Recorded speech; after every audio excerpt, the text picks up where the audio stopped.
ಮಂಡ್ಯದ ಮದ್ದೂರಿನಲ್ಲಿ ಗಣೇಶ ಮೆರವಣಿಗೆಯ ವೇಳೆ ಸಂಭವಿಸಿದಂತಹ ಕಲ್ಲು ತೂರಾಟವನ್ನು ಖಂಡಿಸಿ ಪ್ರತಿಭಟನೆ ಜೋರಾಗಿ ನಡೆಯುತ್ತಿದೆ. ಮದ್ದೂರು ಪಟ್ಟಣ ಬೂದಿ ಮುಚ್ಚಿದ ಕೆಂಡದಂತಿದೆ. ಕಲ್ಲು ತೂರಾಟವನ್ನು ಖಂಡಿಸಿ ಹಿಂದೂ ಸಂಘಟನೆಗಳಿಂದ ಪ್ರತಿಭಟನೆ. ಕಂಬದಲ್ಲಿದ್ದ ಹಸಿರು ಧ್ವಜವನ್ನ ತೆಗೆದು ಕೇಸರಿ ಧ್ವಜವನ್ನ ಹಾಕಿದ್ದಾರೆ. ಬಂಟಿಕ್ಸ್ ಕಿತ್ತ ಹಾಕಿದ್ದಾರೆ ಪ್ರತಿಭಟನಾಕಾರರು. ಮದ್ದೂರು ಕಲ್ಲು ತೂರಾಟವನ್ನ ಖಂಡಿಸಿ ಪ್ರತಿಭಟನೆ ಜೋರಾಗಿ ನಡೆದಿದೆ.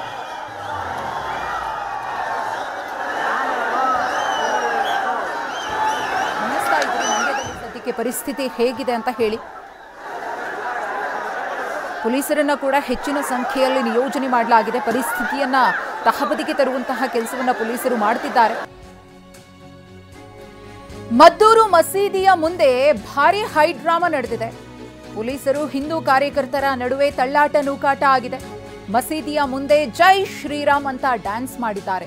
ಪ್ರತಿಭಟನಾಕಾರರನ್ನ ಚದುರಿಸಲು ಪೊಲೀಸರು ಹರಸಾಹಸ ಪಟ್ಟಿದ್ದಾರೆ. ಮಸೀದಿಯ ಮುಂದೆ ಗಣಪತಿಯ ಮೂರ್ತಿಯನ್ನ ತಂದು ಪ್ರತಿಭಟಿಸಿದ್ದಾರೆ. ಗಣಪತಿ ಮೆರವಣಿಗೆ ಮಾಡ್ತಾ ಇರುವಂತಹ ಪ್ರತಿಭಟನಾಕಾರರು. ಗಣೇಶ ಮೆರವಣಿಗೆಯ ಸಂದರ್ಭದಲ್ಲೇ ಈ ಘಟನೆ ಆಗಿತ್ತು. ಹಾಗಾಗಿ ಮಸೀದಿಯ ಕಡೆಯಿಂದಲೇ ಕಲ್ಲುಗಳು ತೂರಲ್ಪಟ್ವು ಅಂತ ಹೇಳಿ ಆರೋಪಿಸುತ್ತಿದ್ದಾರೆ ಹಿಂದೂ ಕಾರ್ಯಕರ್ತರು. ಒಂದಷ್ಟು ಮಂದಿ ಚಪ್ಪಲಿಗಳನ್ನ ಕೂಡ ತೂರಿದ್ರು ಅಂತ ಹೇಳಿ ಆರೋಪ ಇದೆ. ಹಾಗಾಗಿನೇ ಮಸೀದಿ ಮುಂದೆಯೇ ಗಣೇಶ ಮೂರ್ತಿಯನ್ನ ತಂದು ಅಲ್ಲಿಂದಲೇ ಮೆರವಣಿಗೆಯನ್ನ ಶುರು ಮಾಡಿದ್ದಾರೆ ಪ್ರತಿಭಟನಾ ನಿರತರು. ಕ್ಷಣ ಕ್ಷಣಕ್ಕೂ ಕೂಡ ಈ ಪ್ರತಿಭಟನೆಯ ಸ್ವರೂಪ ತೀವ್ರತೆಯನ್ನ ಪಡ್ಕೊಳ್ತಾ ಇದೆ. ಗಮನಿಸ್ತಾ ಇದ್ದೀರಿ, ರಸ್ತೆಯ ನಡುವೆ ಬೆಂಕಿ ಹಚ್ಚಿದ್ದಾರೆ.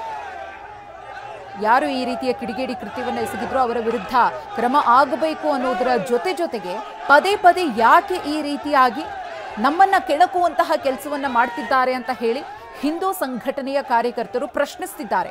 ನಾವೆಲ್ಲಿದ್ದೀವಿ? ನಮ್ಮ ಸಂಪ್ರದಾಯಗಳಿಗೆ ಬೆಲೆ ಕೊಡದಂತಹ ಜಾಗದಲ್ಲಿ ನಾವಿದ್ದೀವಾ? ಗಮನಿಸ್ತಾ ಇದ್ರಿ, ಅಲ್ಲಿ ಮಹಿಳೆಯರು ಕೂಡ ಪೊಲೀಸರ ಜೊತೆಗೆ ವಾಗ್ವಾದಕ್ಕಿಳಿದಿದ್ರು.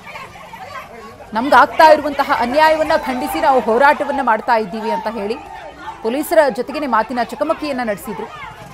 ಅಲ್ಲಿದ್ದವರನ್ನ ಕೂಡ ಕಳಿಸುವಂತಹ ಕೆಲಸವನ್ನ ಪೊಲೀಸರು ಮಾಡ್ತಿದ್ದಾರೆ.